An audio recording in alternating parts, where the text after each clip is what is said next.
Hello everyone and welcome back to my channel. This week I'm showing a film about the 150th anniversary of the opening of Sharpness Docks, where I am today. I've been down here for the weekend of the 13th and 14th of July celebrating this event, commentating aboard QB2. So without further ado, sit back and enjoy.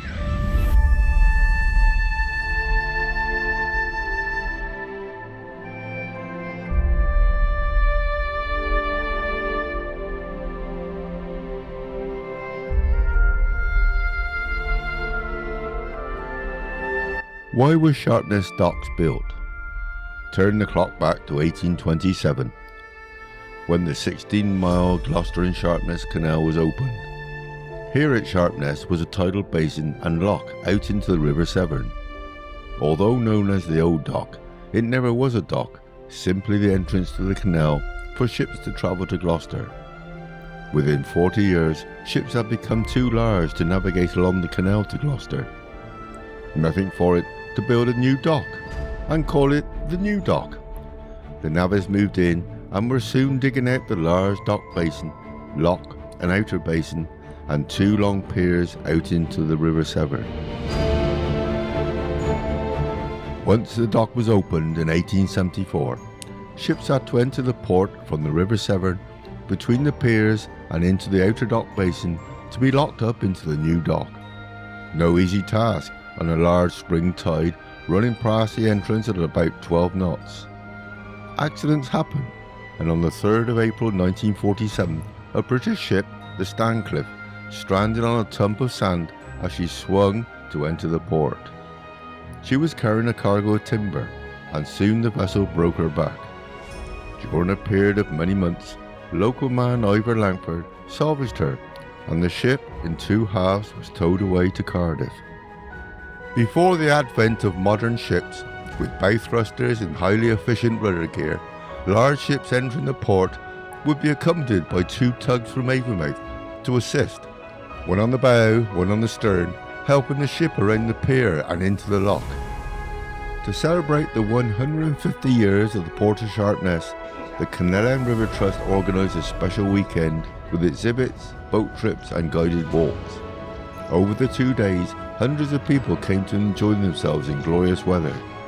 The boat trips on Queen Boadicea 2 were very popular, and I had the privilege of being asked to supply the commentary. We were now set off on one of the trips around Sharpness Docks, a rare opportunity to be able to do this.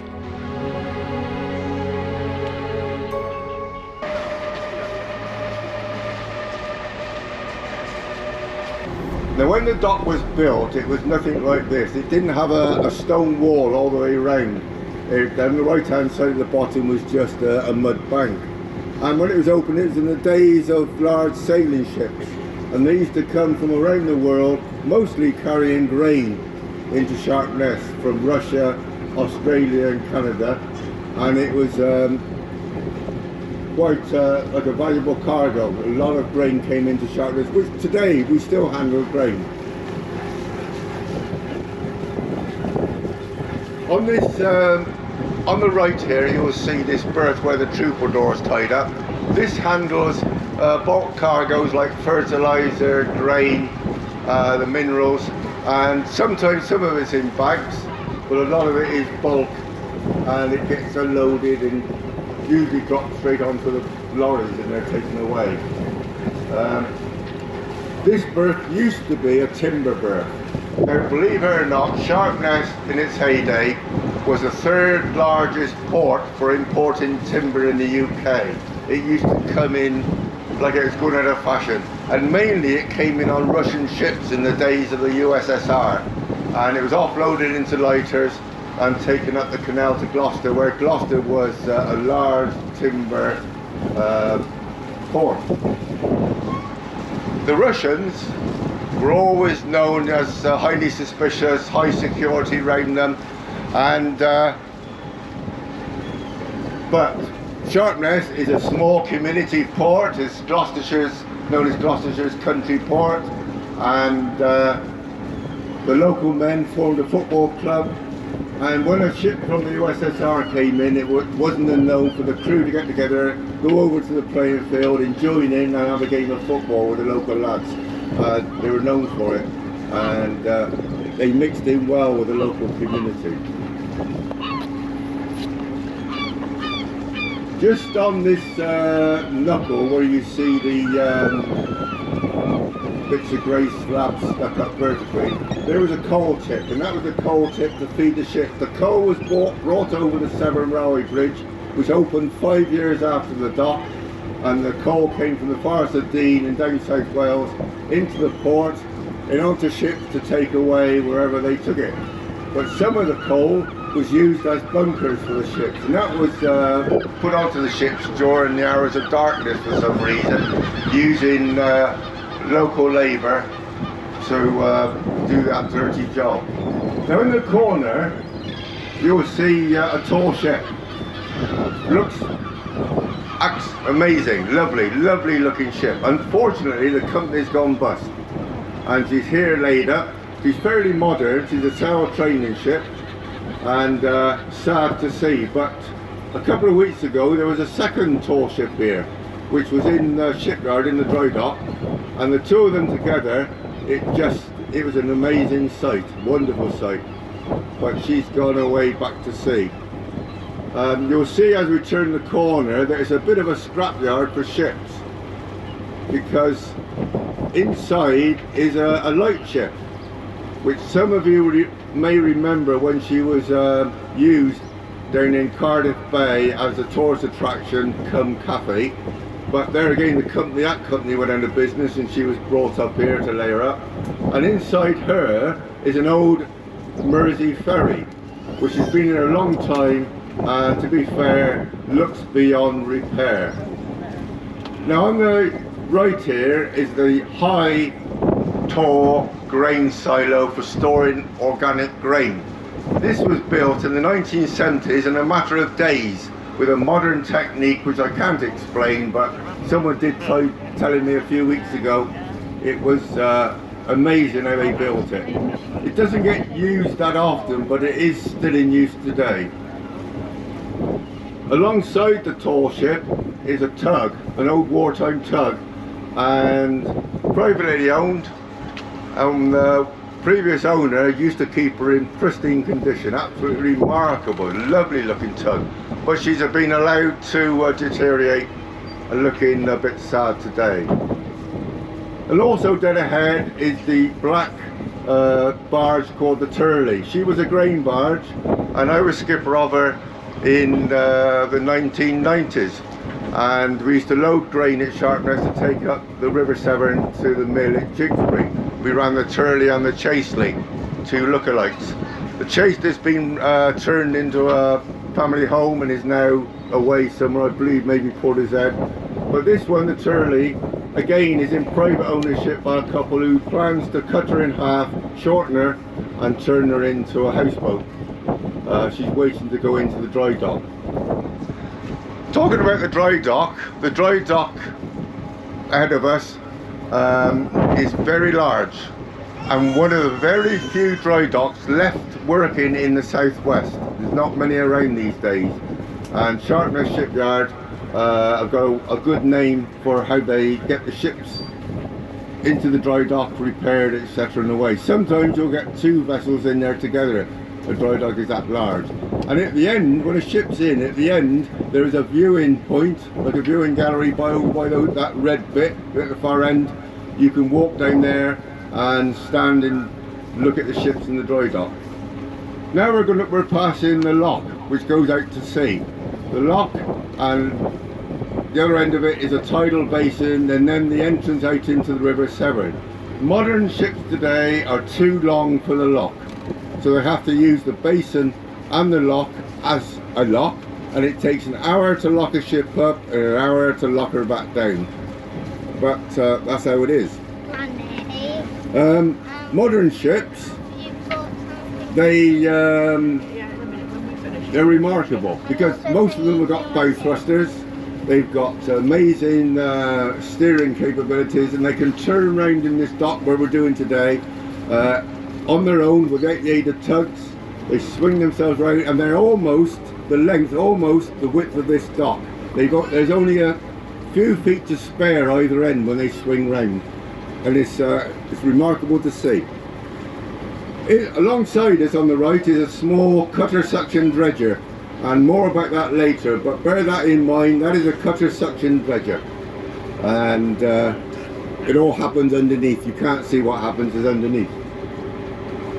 On the right hand side is a scrap berth. Now scrap is exported into a ship. That ship will take that cargo up to Liverpool. At Liverpool, the cargo is transshipped into a larger ship and is taken somewhere around the world for recycling.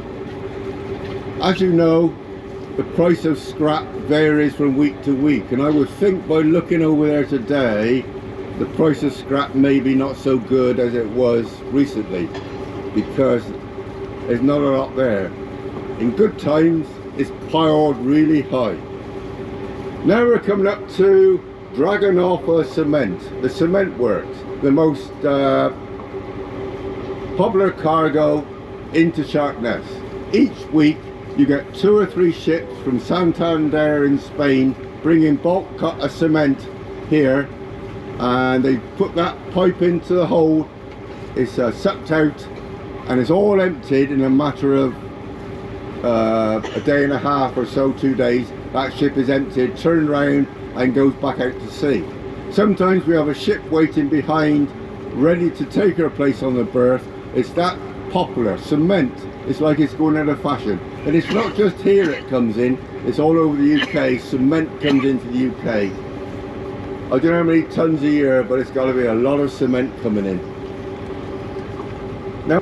Now, when I tell you what's in there, you might be shocked, because they started to import cargoes of seaweed.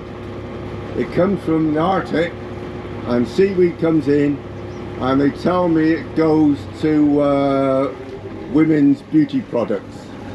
But there it is, that's seaweed in those bags, and it's taken over from coal, because coal used to come in to Sharpness from Amsterdam, but they tell me that's stopped coming in now.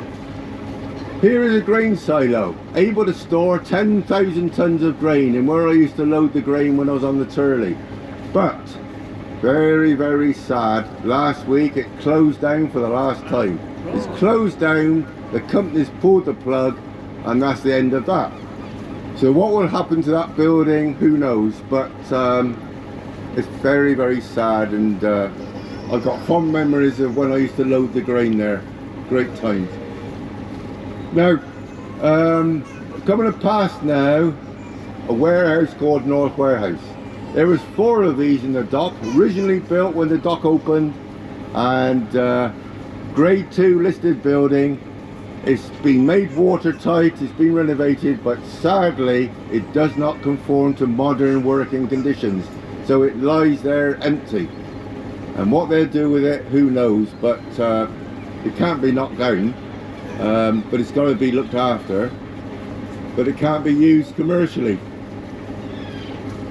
Now we come to this empty berth on the right, and ships come in with anything, they bring anything in here. As I said, coal used to come from Amsterdam, no longer the case. There's a lot of white lying on the ground, so obviously something's come in with minerals of some sort. Before we leave the dock, a little about today's shipping world.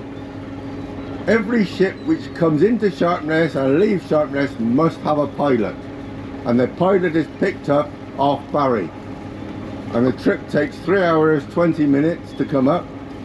And sometimes the pilot, with a big ship a bit unwieldy, the pilot will assist bringing the ship into the dock and mooring it up, and it's the same when they leave. The pilot must take a ship down. When you realise that Severn is going past the dock entrance, it's something like 13 miles an hour on a big tide, and the pilot's got to swing that ship round and bring it between the piers. It's highly skilled. It's not for the faint-hearted, and once they got the ship in, safe and sound, they got to take the ship back out. And when the ship gets to the end of the pier to turn left to go down the estuary, if you look carefully, you'll see the ship actually stops and starts to go backwards with a tide so powerful holding that ship. It's no wonder they have to have a pilot. Now, whilst we approach the high level bridge and go under it, that is a remarkable piece of engineering, and it's opened by hand. 2 men, it takes 2 men to open that bridge. Where that turret is in the centre part of the bridge, they sort of fix the capstan there with 2 poles coming out, and the men walk round and round and round and round in circles. It takes ages, they just keep walking round. And when I see them, it reminds me of Nelson's day when men used to work the capstans in the same way. But it's a remarkable piece of engineering, well thought of. This part of the canal was added when they opened the dock 150 years ago, because the original canal, it turned left. Where that white boat is sticking out is called the arm, and that goes down a few hundred yards, and at the end is a lock and a tidal basin and out into the Severn. It's now all been sealed up. There's no way, it's all totally sealed up.